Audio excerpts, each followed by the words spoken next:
ठीक है। हमारी जो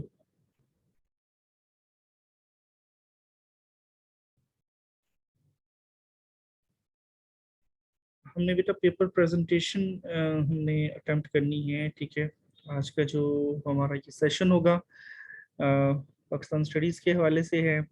how to present the paper, paper को किस तरह से प्रेजेंट करना है, अच्छे मार्क्स किस तरह से लिए जा सकते हैं, 50 आउट ऑफ 50 मार्क्स कैसे लिए जा सकते हैं। ठीक है। तो हमारा आज का जो सेशन होगा वो उसी को ये होगा। ठीक है। सबसे पहले हम ये स्टार्ट करने से पहले मैं आप लोगों के साथ जो है पेपर पैटर्न जो है वो शेयर कर देता हूँ कि किस तरह से हमारा जो पेपर होगा वो कैसा होगा। ये पेपर की वाली स्क्रीन आपके साथ शेयर हो रही है। Yes sir. ठीक है। तो बेटा 50 मार्क्स का पेपर होता है। 50 मार्क्स का पेपर होता है पाकिस्तान स्टडीज का। 10 मार्क्स सेक्शन ए इस पे 10 मार्क्स का होता है। 15 मिनट्स दिए जाते हैं हमें। एमसीक्यूज जो हैं और टोटल 50 मार्क्स में से 10 मार्क्स जो हैं एमसीक्यूज के हैं। ठीक है। और उर्दू में भी होता है, ये इंग्लिश में भी होता है, बाईलैंग्वेज है। और 15 मिनट्स जो हैं एमसीक्यूज के लिए दिए जाते हैं। सेक्शन बी और सी 40 मार्क्स का होता है। तो सेक्शन बी में 24 मार्क्स का होता है। 12 क्वेश्चंस होते हैं, सॉरी 11 क्वेश्चंस होते हैं, जिसमें से हमने जो है 8 क्वेश्चन अटेम्प्ट करने होते हैं। और पर ईच कितना होता है जी, 3 मार्क्स का एक क्वेश्चन होता है। सेक्शन सी जो है हमारे पास 3 क्वेश्चंस होती हैं। और 3 में से हमने जो अटेम्प्ट करने होते हैं वो 2 क्वेश्चन अटेम्प्ट करने होते हैं 16 मार्क्स के। ठीक है जी। तो ये पेपर पैटर्न है। आप में से जो आप दोनों बच्चे जो हैं वो 50 आउट ऑफ 50 मार्क्स ले सकते हैं। और बहुत आसान है, बहुत मुफ्ती मार्क्स होते हैं। 50 मार्क्स आपके 9th क्लास के हो गए और 50 मार्क्स आपके 10th क्लास के हो गए। 100 मार्क्स हैं आपकी पोजीशन जो है वो डिफाइन करने में अहम रोल प्ले करते हैं। हम समझते हैं कि ये मतलब कि ऐसे सब्जेक्ट ऐड किया गया, ऐसे नहीं किया गया बेटा। ये आपके बड़ा बेनिफिशियल होता है, आपके लिए बड़ा हेल्पफुल होता है। और आपको जो है ना सिर्फ बेनिफिशियल है बल्कि आपको रेस्क्यू करता है। ये सब्जेक्ट सब्जेक्ट आपको इस तरह से रेस्क्यू कर सकता है कि जी 50 आउट ऑफ 50 जो मार्क्स हैं वो हर बच्चा थोड़ी सी मेहनत करके वो मार्क्स ले सकता है। ठीक है। तो हम उनको जिन बच्चों, मेरे जितने भी बच्चे हैं जिनको मैंने अभी तक पढ़ाया है, उन सब बच्चों के 50 आउट ऑफ 50 मार्क्स आए हैं।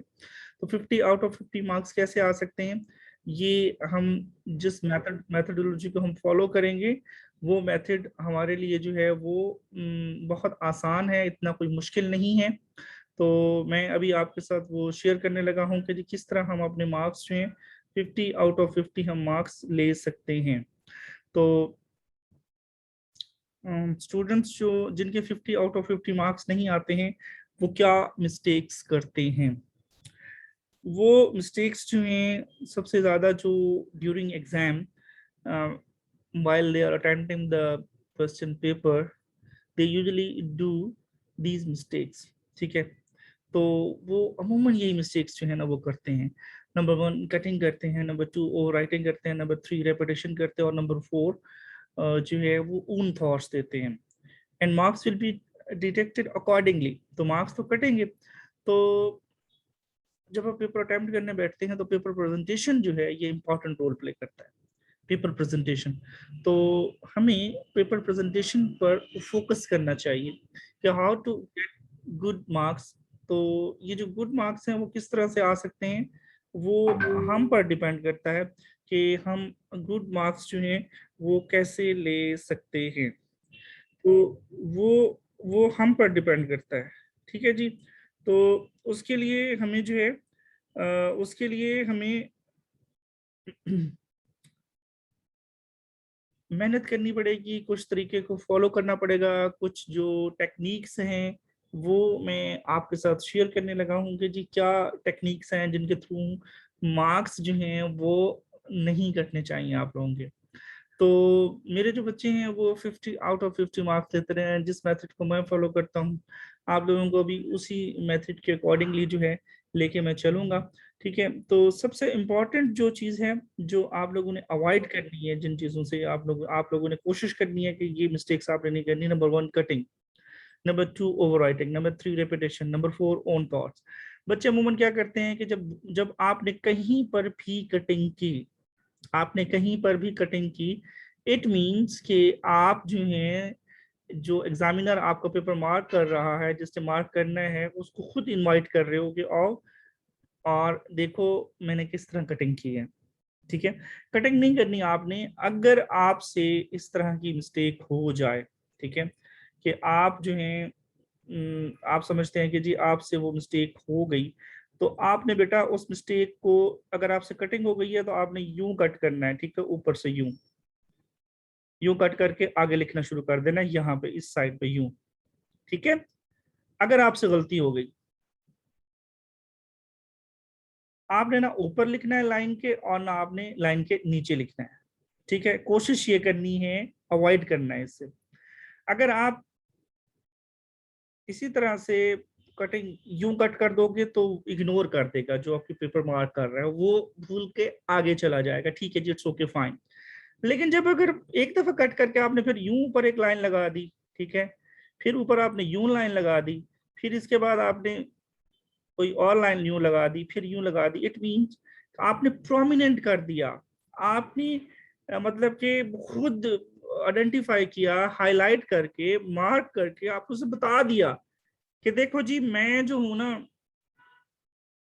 सब मैं आपको इनवाइट कर रहा हूँ, या मैं आपको इनवाइट कर रही हूँ, आए देखें।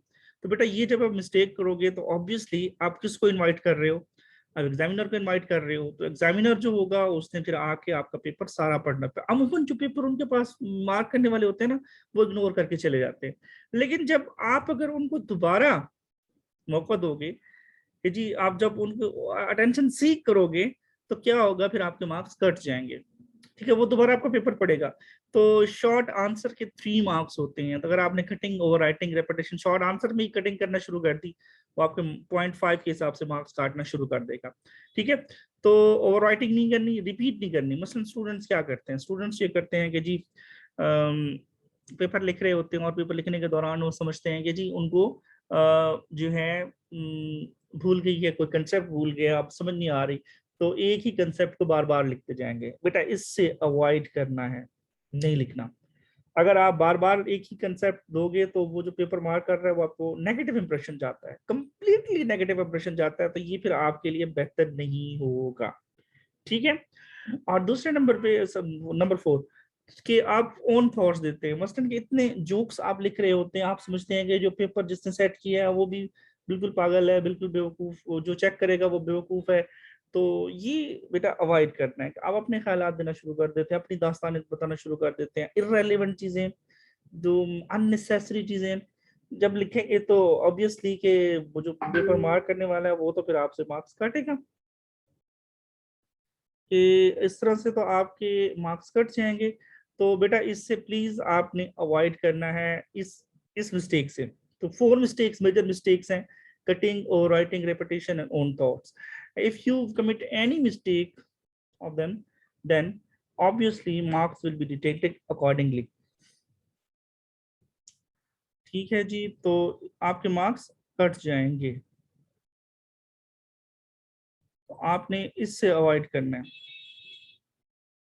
ये करेंगे तो क्या होगा कि how good get good marks, आप किस तरह से मार्क्स ले सकते हैं। तो मार्क्स लेने का तरीका ये है कि जो मिस्टेक्स मैंने आपको भी बताई हैं, वो मिस्टेक्स आपने अपनी ड्यूरिंग एग्जाम, वो मिस्टेक्स आपने उनसे अवॉइड करना है, वो मिस्टेक्स कमिट नहीं करनी है। ठीक है, तो अच्छा, जिन बच्चों के 50 आउट ऑफ 50 मार्क्स आते हैं वो कैसे आते हैं? शॉर्ट आंसर्स अमूमन जो वो स्टूडेंट्स जो शॉर्ट आंसर्स जो लिखते हैं, वो किस तरह से शॉर्ट आंसर्स लिखते हैं? शॉर्ट आंसर्स लिखने का तरीका क्या होता है? शॉर्ट आंसर्स लिखने का तरीका जो है, सबसे बेस्ट तरीका जो है वो ये है कि आप जो है सबसे पहले हेडिंग दें। ठीक है, हेडिंग लाजमी आप लोगों ने देनी है, जो भी लिखेंगे आप हेडिंग देंगे, और हेडिंग देने के बाद 3 to 5 लाइंस में शॉर्ट आंसर को आपने अटेम्प्ट करना है। 3 to 5 लाइंस में, मिनिमम 3 मैक्सिमम 5 लाइंस। और कोशिश ये करनी है कि जब आप लिखने बैठे तो आपने ब्लू बॉल पॉइंट यूज करना है, ब्लू मार्कर हेडिंग के लिए यूज करना है, हेडिंग लाजमी देनी है, ठीक है। और जो मिस्टेक्स मैं आपको बता चुका हूँ, कटिंग और राइटिंग, रेपिटेशन और ऑन थॉट्स, ये बिल्कुल नहीं आपने इन मिस्टेक्स को आपने कमिट करना है व्हाइल अटेम्प्टिंग योर पेपर। अच्छा, इसके बाद हमने पैराग्राफ जो 3 to 5 लाइन से ज्यादा नहीं होना चाहिए आपका क्वेश्चन। तो लॉन्ग क्वेश्चन जब हम अटेम्प्ट करते हैं तो सबसे पहले जो है इस लॉन्ग क्वेश्चन अटेम्प्ट करने का तरीका ये है कि आपने मिस्टेक नहीं करनी, ठीक है। आपने मिस्टेक्स नहीं करनी। मार्क्स के जो डिस्ट्रीब्यूशन का जो तरीका है, मार्क्स की डिस्ट्रीब्यूशन देख ले, मैंने आपके साथ शेयर की हुई है, ठीक है। तो इसको आपने खास ख्याल रखना है मार्क्स की डिस्ट्रीब्यूशन का, कि जब आप लिखने शुरू करेंगे तो हम 8 नंबर का जो क्वेश्चन है उसको किस तरह से डिवाइड करते हैं। सबसे पहले आपने क्वेश्चन की आउटलाइन बनानी है। क्वेश्चन की आउटलाइन कैसे होती है बेटा, कि जब आपके सामने 3 क्वेश्चन आए हैं और 3 में से आपने 2 क्वेश्चन सेलेक्ट किए हुए हैं, उन क्वेश्चन को आप टाइम, ठीक है, उन क्वेश्चंस को आप इस तरह से टाइम दें कि जी मसलन 5 से 10 मिनट जो हैं आप लॉन्ग क्वेश्चन में जो रेलिवेंट पॉइंट्स लिखने हैं, जो हेडिंग्स लिखनी है, वो आपने लाजमन जो है वो आपने बनानी है। मसलन 8 से 10, मिनिमम 8 हेडिंग्स, मैक्सिमम 10 होनी चाहिए, ये रिक्वायरमेंट है। तो 10 पॉइंट्स लिखे। सबसे पहला पॉइंट होना चाहिए इंट्रोडक्शन का, ठीक है। और ये जो बॉडी मैंने लिखा हुआ है यहाँ पर, ये बाकी हेडिंग्स होंगी। और लास्ट हेडिंग जो होगी वो मस्ट भी क्या होनी चाहिए, कंक्लूजन। क्या होनी चाहिए, कंक्लूजन। और टोटल मार्क्स कितने बनेंगे आपके, 8 बनेंगे। मसलन 1 नंबर आउटलाइन। आउटलाइन का मतलब क्या है कि सारे रेलिवेंट पॉइंट्स बिल्कुल क्वेश्चन स्टार्ट होने से पहले लिख दें, ठीक है, सारी तरतीब से। और तरतीब होनी चाहिए, ऑर्गेनाइजेशन होनी चाहिए, ठीक है। चैप्टर सेकंड में मैं आपको बताऊंगा कि आउटलाइन किस तरह, और चैप्टर मुझे हर लॉन्ग क्वेश्चन की आउटलाइन चाहिए। अगर आप हर क्वेश्चन की आउटलाइन नहीं बना रहे हैं लॉन्ग क्वेश्चन की, 3 नंबर आपको मैं बिल्कुल नहीं दूंगा। Keep it in mind.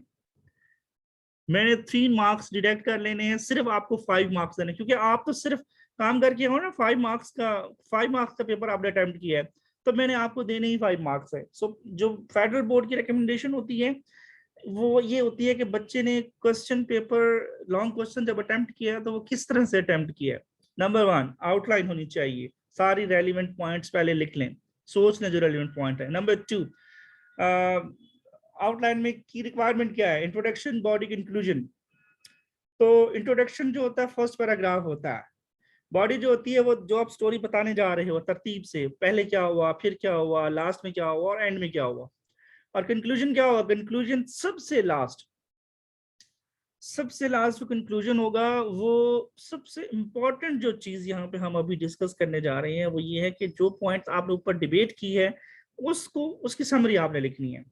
What you have concluded, what you have learned from above the discussion, what we have discussed above, we can conclude that fly is, ठीक है। इस तरह से तो ऊपर जो कुछ हमने डिबेट की है उसकी समरी क्या हो सकती है, वो कंक्लूजन में आ जाएगी, ठीक है।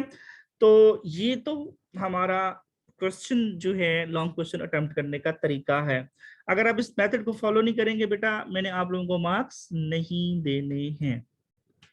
ठीक हो गया, होपफुली मैंने क्लियर कर दिया है।